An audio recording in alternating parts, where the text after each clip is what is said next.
So I wasn't going to put up another Stag story until I got everything out of the silver car, all the automatic transmission and everything, unless something came up. And a couple of things came up, one expected, one not.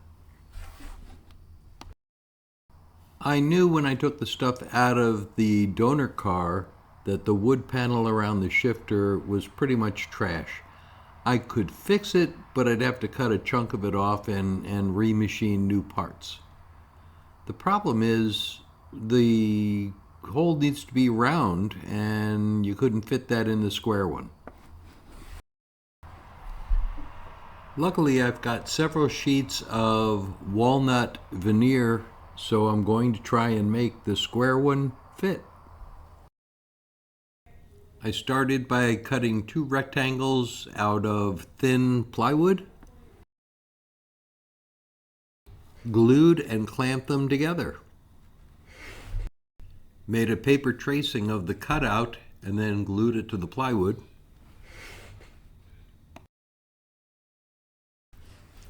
Then I cut the plug out on a scroll saw and fit it into the hole.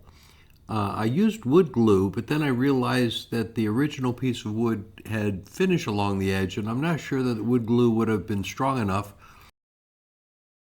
So I did add epoxy later on around the edges, top and bottom.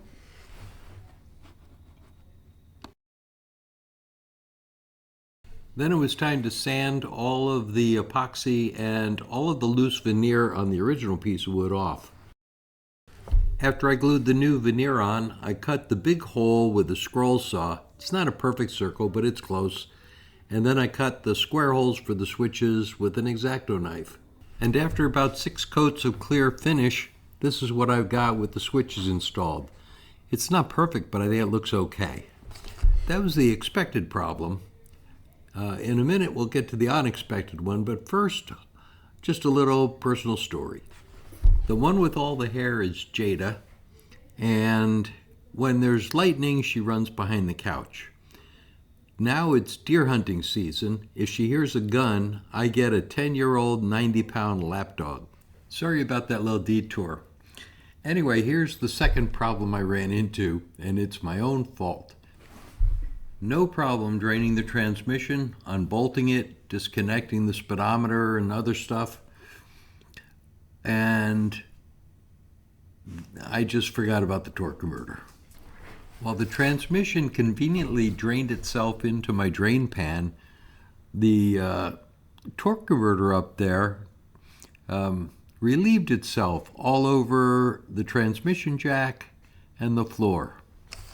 Well, that delayed more work for a day or two, mostly because I didn't want to stand in lake fluid at high tide, so I had to get that cleaned up. I wish I could tell you I didn't know how to clean this up, but as luck has it, I'm really experienced at cleaning up spills. You just spritz a little secret solvent on the floor wherever there's a mess. Use the cheapest, biggest bag of clay kitty litter you can find and leave it for an hour or so, and then sweep it up. And you can actually reuse the kitty litter again. There's still some spots I have to clean up, but I just got lazy.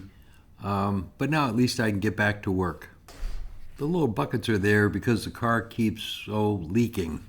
I don't expect any more problems as I pull the torque converter housing and torque converter off and the pedal assembly, so I'm not going to include those anywhere. The next video probably will be starting to install the standard transmission parts. As usual, thanks for watching, and I hope you weren't bored. I know they're not really great, but hopefully I'll catch you next time.